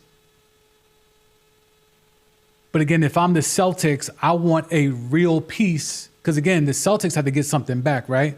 So the Celtics are going to want something that they can pair immediately with Tatum. Who on this roster can you pair immediately with Jason Tatum?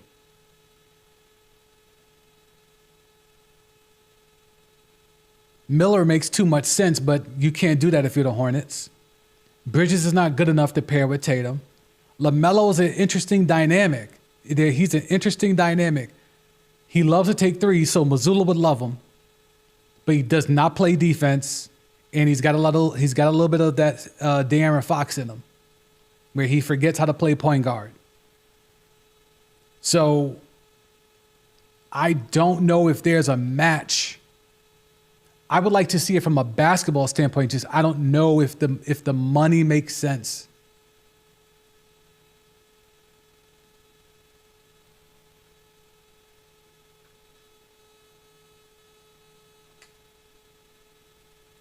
So there's a lot.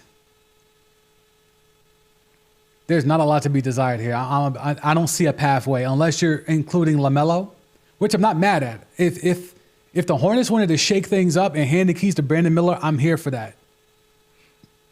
And I think if you're a Hornets fan and if you're going to give up LaMelo, but could bring in Jaylen Brown, even though there's a lot of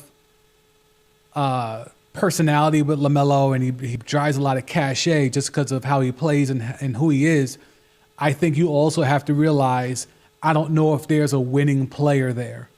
I don't know if there's a championship level winning player there. He could be holding back the team even though he is the team's default best player. Because at some point, you're going to have to make your mind up about what you're going to do with Brandon Miller. How much of the bag you're going to give him.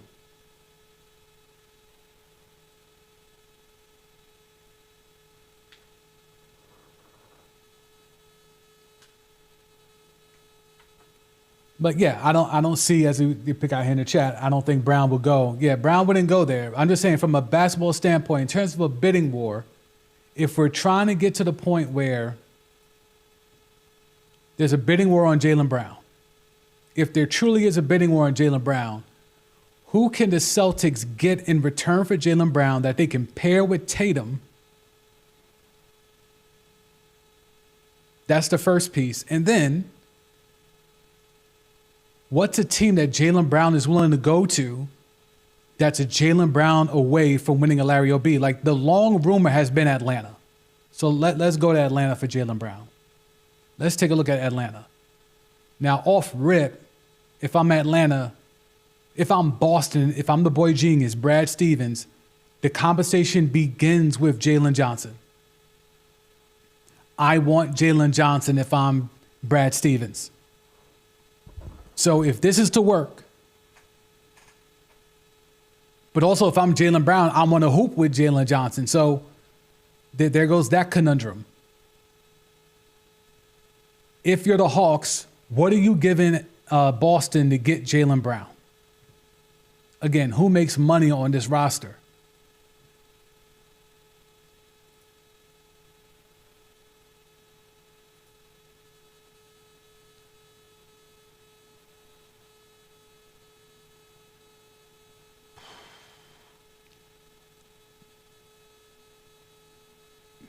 I mean, well, CJ McCollum, but that's an expiring deal.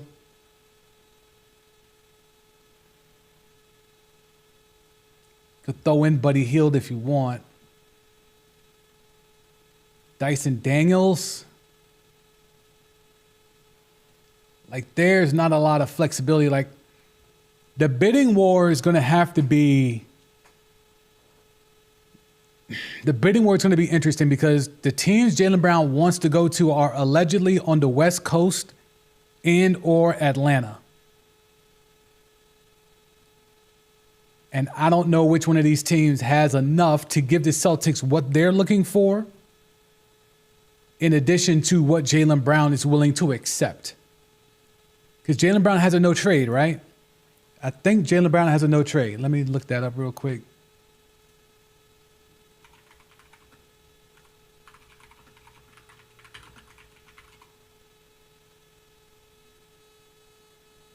Oh, Jaylen Brown does not have a no trade clause. Okay, so, and that's why he was there. That's how the whole Milwaukee thing tanked, because they didn't want to. Okay, all right, so that ties into that. Okay, so if that's the case, right, Jaylen Brown's going to have to go wherever he's sent. That opens up a little bit of flexibility if you're Boston.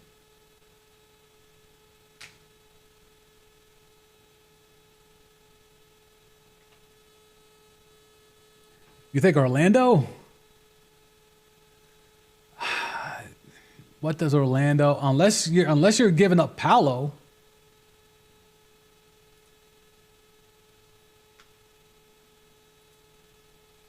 I don't know if you're giving that up. But let's see. Let's play the game.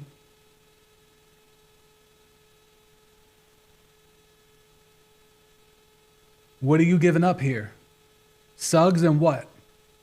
Is Suggs even making a lot of money? Like, basically, we're going down the whole Southeast Division.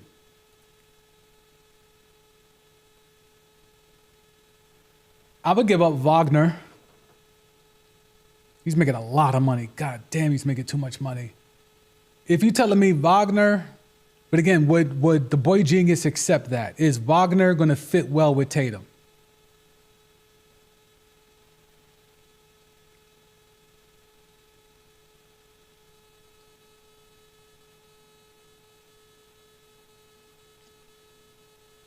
I think the team that should be trying to make a move, but they're not because it goes against the GM's philosophy, and I'll stand firm on it.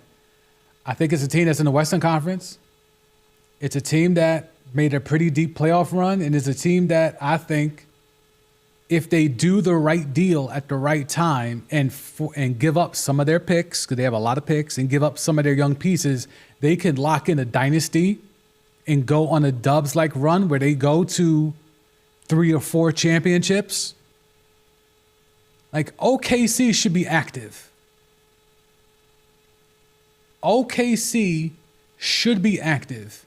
And I know that sounds crazy for a team fresh off of Larry O.B. and won 64 games last year.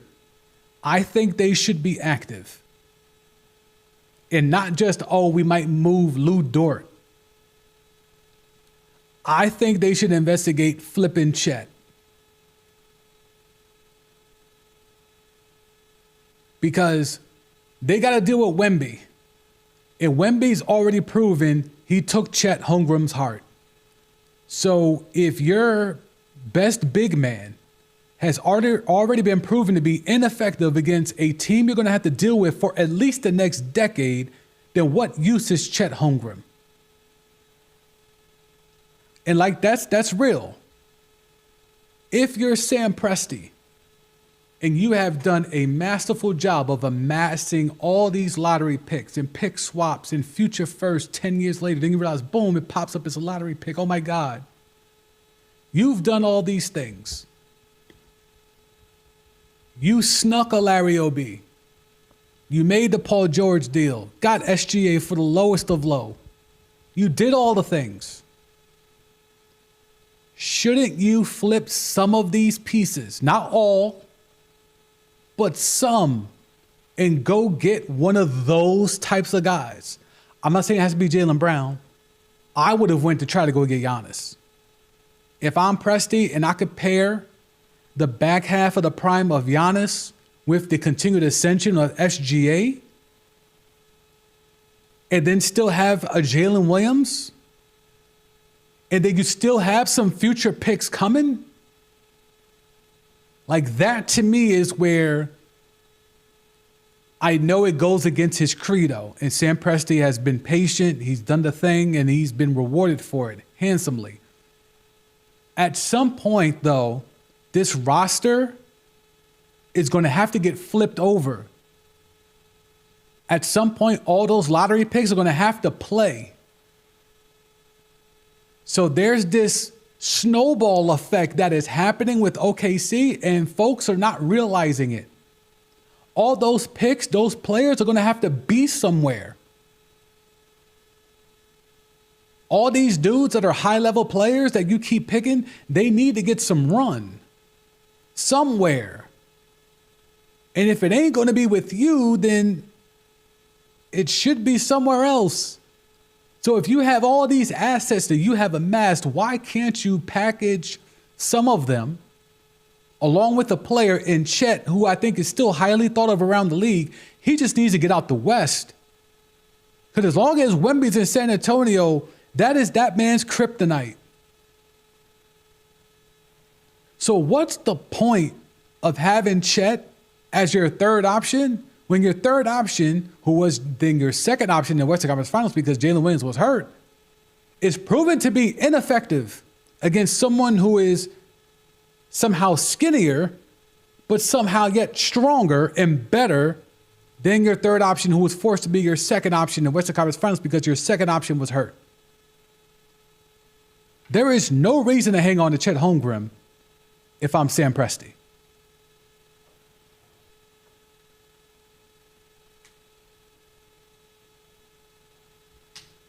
$240 million for Chet. I mean, to me, that's a trade piece. That means he's a piece because the salaries could work. I don't think they should keep Chet. I don't think they should. If I'm Presti, I'm trying to move Chet. I know that's the outside the box thinking. I know that's jumping out the window or whatever the case may be, but yeah, it just makes a lot of sense. It just makes a lot of sense for Giannis because they had the pieces. They had the pieces. And again, Milwaukee wants young pieces, right? Jimmy Haslam, if you missed earlier in the stream, we broke it down. Jimmy Haslam basically said, yo, I'm tired of dealing with superstar athletes and their trade demands. I did it on the football side with Myles Garrett, and I've dealt with it with Giannis on the basketball side. I'm done with that. Give me some young pieces in return for Giannis that we can control. Who has more young pieces that are under control than the OKC Thunder that are good and can be under control? Like, I could legitimately tell you, you could probably move off of, I would have put Chet, so the salaries could work. Mitchell.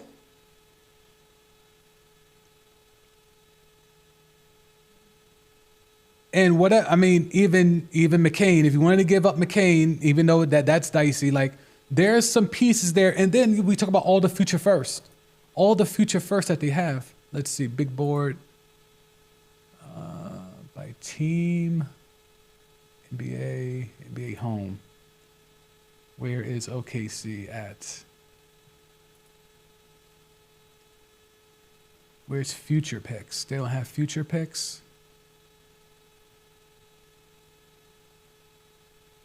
All right, they don't have future picks here. All right, let's see. Let's see if we can find the future picks of what OKC has.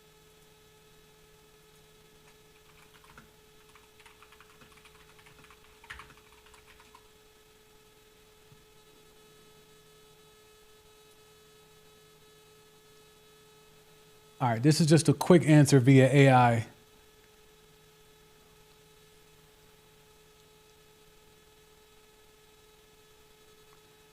They hold between 9 and 15 first-round picks over the next 7 years, and 18 first-round picks, including swaps, between now and 2030.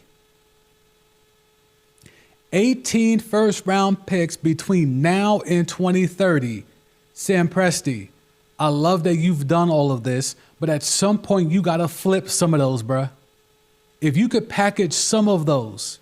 I mean, the Heat gave up a 2030 and a 2033 pick for Giannis. You couldn't match that?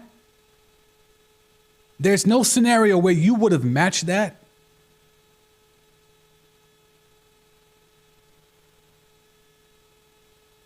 That to me is a little damning.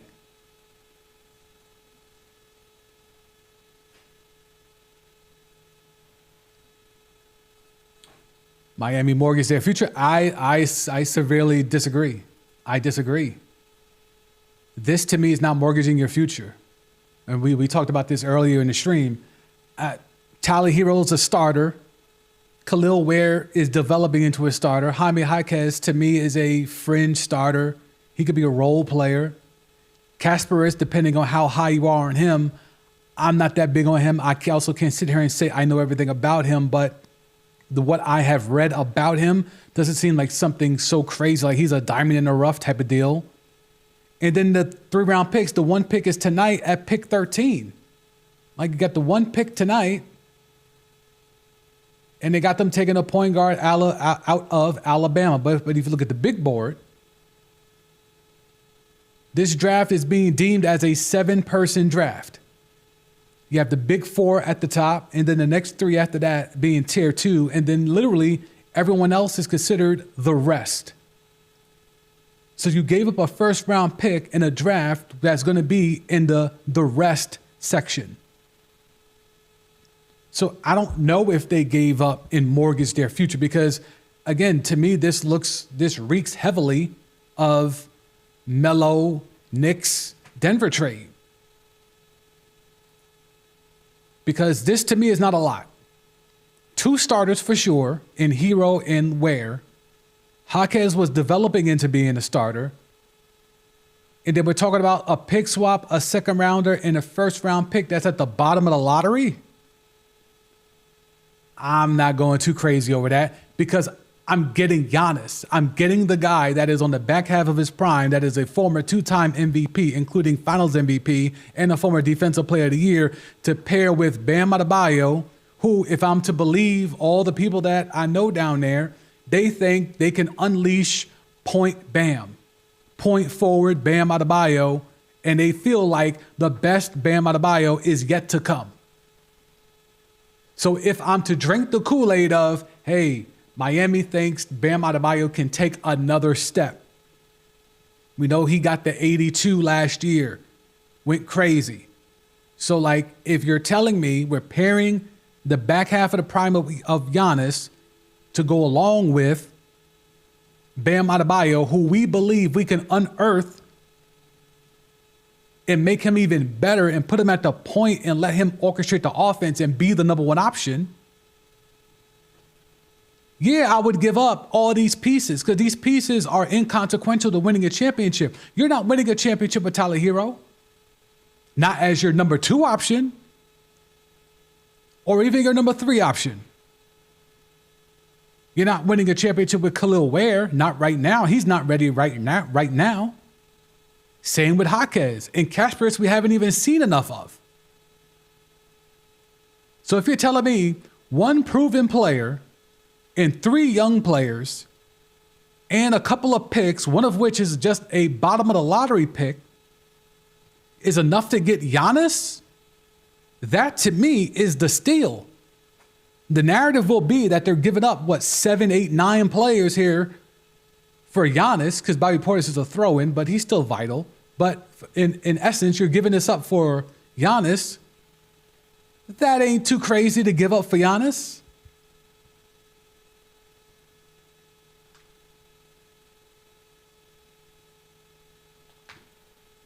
We don't know Miami's depth. And it doesn't really matter. They'll find the guys. Like we talked about the cap space earlier. Like they will find the guys. They got $18.1 million in the first apron space to fill 4 roster spots. And if the owner wants to go crazy, he could spend some bread and go into the second apron. Highly unlikely to happen, but still. And we already got the tea that Chris Middleton's willing to pull up. And you're going to see a lot of guys on that Chris Middleton level that's going to be willing to take the short and just try to go get a ring. Because that's what happened with Miami when they got Bron and Chris Bosh. They got a lot of guys on the side that willing to just pull up and try to get a ring. Pull up here for the low. Chris Middleton has made $250 million playing basketball. He could pull up for the vet minimum to try to run it back and get another ring with Giannis.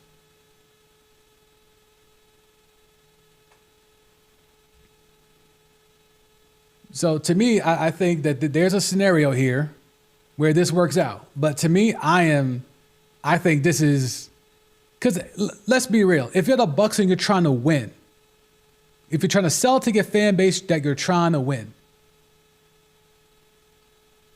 who are these players or winning players? Let's go to Kasparas. Everyone's going crazy about Kasparas. Let's go to Kasparas. Let's see what we got.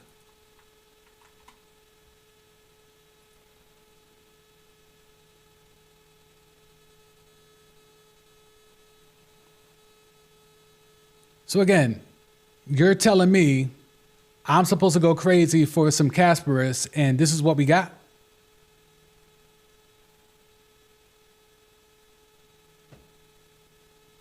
It was not even a lottery pick last year.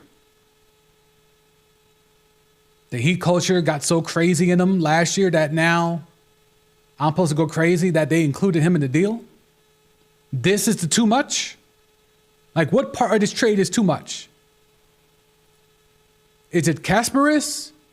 Is it Jaquez? Kel'el Ware? We going crazy for Kel'el Ware? Or is it the fact that Tyler Herro made an all-star game? Because what did you want them to give up for Giannis? You thought they could just get it done with Herro and Ware and some picks? Or Herro and some picks?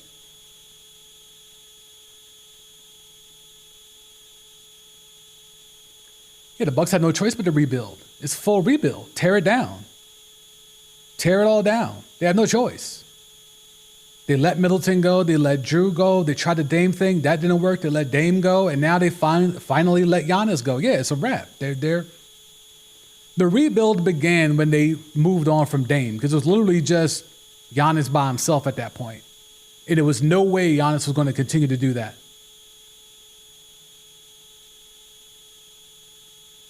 Let's see, what else could we do here?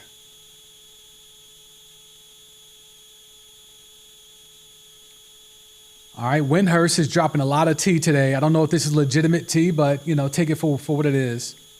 Ant was really frustrated throughout. He's really just been frustrated since Towns got traded at how he gets double teamed. That's a real thing. Because when you just have one guy, and this gets back to the point of how we talked about earlier, how NBA champions, you got to have 2, 3, 4 guys. Minnesota, as constituted, only has one guy. So every team is going to key in on that one guy every night. And that's going to be a problem for them because, but again, they're trying to spin it now that they think Naz Reid and Jaden McDaniels are going to do better because they're going to get more shots now that Julius Randle is gone. I'm sorry, I'm never double teaming Naz Reid. I'm sorry, I'm never double teaming Jaden McDaniels. I'm going to continue trapping Ant-Man. If they think they can spin the block with this roster as constituted, Ant-Man is going to be in trouble. Ant-Man is going to force his way out. He should be frustrated because he doesn't have any help. I mean, we could debate if he had help even when it was called Anthony Towns. We could certainly debate that. But now, especially without Karl Anthony Towns, yeah. Say what you will about Julius Randle, but at least he's a guy that you could depend on for a bucket. Now you don't have Julius Randle. What do you have now? Naz Reid's going to go that much crazier? Jaden McDaniels, same deal. Like, I don't think people understand. I don't think people get it. So I am not surprised that Ant is out here being really frustrated. He's going to continue to be frustrated. If this is what they run it back with, he's going to continue to be really frustrated.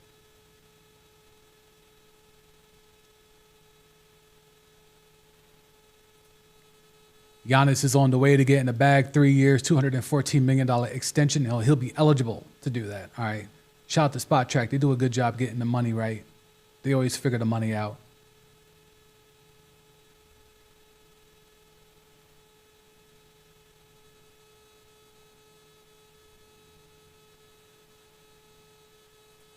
So as you see here, the Heat will be $2.3 million under the luxury tax and $18.3 million under their first apron hard cap, with 5 open roster spots. There's probably more to come for Miami before they finish filling out their roster. Yeah, there has to be. There has to be.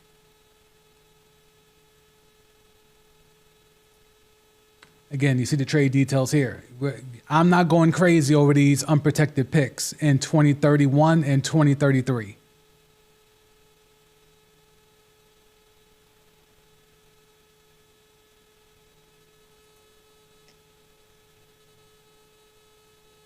You look at the contracts.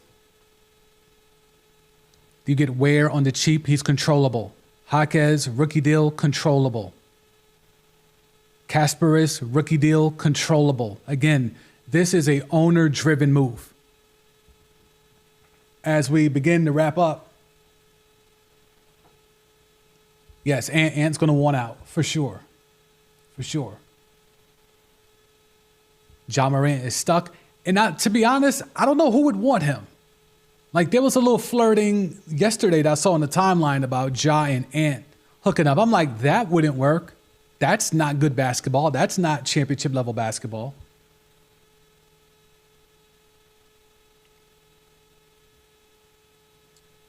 Pelicans in Sacramento.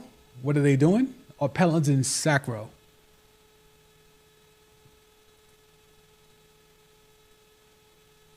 There is a lot to try to navigate if you're Ant, because you're the guy, but you're being held back because you don't have any help.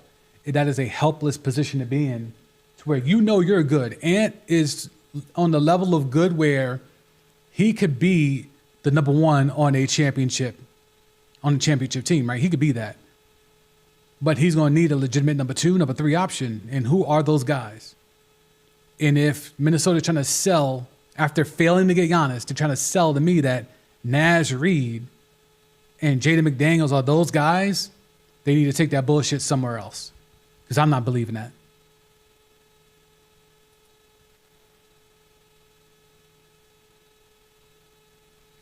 If the Pels are trying to move on from Trey Murphy, I don't know where that leaves the rest of this roster, because right now, I mean, Derek Queen was a nice little revelation at times last year. Zion continues to be the enigma. As long as they keep that weight clause in the contract, I think you'll get a decent Zion. DeJounte Murray, you got to see what's going on. The Pels are a mess. The Pels are a mess. David Griffin sold them a bill of false goods. He was a scammer. And Utah, the real scammer, the scammer them day at Danny Ainge, he's got all these picks too. He's amassing picks like Sam Presti. And when's the big move coming? You're not amassing all these picks not to make a move, are you? When's the big move coming for Utah? So the big thing is Giannis to Miami, Jaylen Brown opening up a bidding war. Guys like Chris Middleton are going to be taking the short to run down to Miami, just like when Braun and them were in Miami.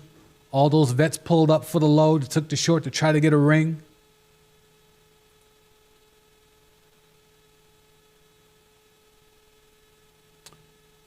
The biggest Celtics fan in the media, Bill Simmons, quote, "I'm not convinced he's going to be on the team in October." That's not really saying anything. Norman Powell will do this. Let me see. Is there anything else? So remember we talked about earlier. Oh, no, that's not automatic. Okay. We'll look at this. So the Pistons are looking to acquire Norman Powell. So Norman Powell, who Wendy said is going to be on the way out, there's no way he's going to pull up and return.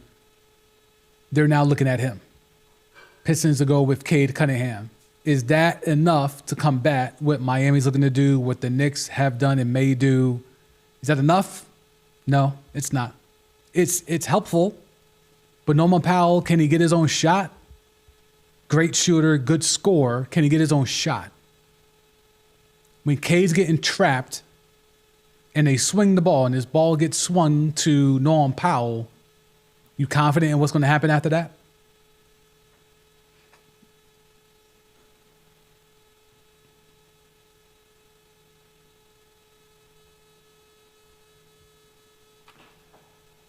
I will take this last one that we'll wrap up. Is Morant's trade value low? Can he be traded for less? He might be that whole Julius Randle addition by subtraction thing, to be quite honest. I'll take one quick look at his contract. Where is it? Southwest? Yeah, Southwest. Let's see. Ja is making $42 million next year. Oof. He's the only one making money. They're not still on the hook for Triple J? I guess not. Okay.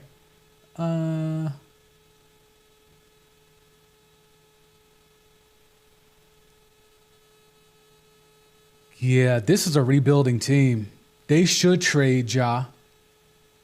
His value is so low. I don't know what you're going to get for him, though.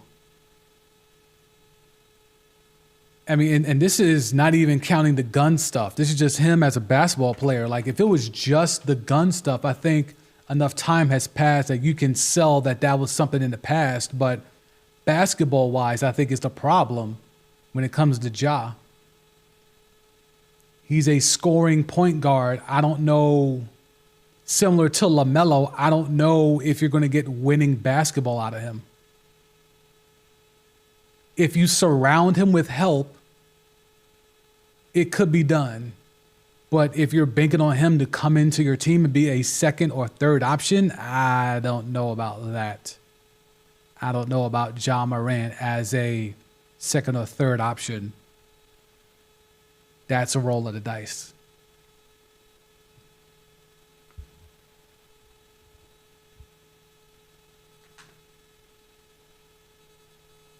Tobias Harris needs to go. Yeah, Tobias Harris has been scamming for a long time. He's been stealing money everywhere he goes.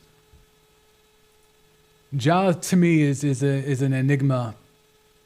He had a very small window where he could have, and they did take advantage. Like, they made deep playoff runs, right? But it just, with him as the number one option, I just don't see it. Not right now. Not after all the stuff. Not after all the stuff he's gone through. So we will wrap it up there. Appreciate those that have been in the chat. If you have not hit the like button, go ahead and do so. So let the algorithm know that you think or thought this was a good stream. And if you have not subscribed to the channel, you should go ahead and do that, because this is what I do here. When NBA news breaks, when NFL news breaks, whether it's through this or through my podcast, the DCMD podcast, this is what I do here. So try to do some different content, give you some value. I've been in sports media for almost 20 years, so I've learned a lot, and I've been part of the basketball industry for a very long time, taking that information and try to provide that to you here, try to give you insight that's different than what you're getting on TV or on, athlete-driven podcasts and stuff like that. So if you're into that, go ahead and tap in by subscribing. I'll probably spin the block if there's any other deals. If there's another deal either during the draft tonight or whatever, we'll probably spin the block first thing in the morning. But if not, I'll catch y'all next week. So I go by the name of DCMD. This has been Timeline T on the YouTube side and the DCMD podcast on the audio side. I'll catch y'all again real soon.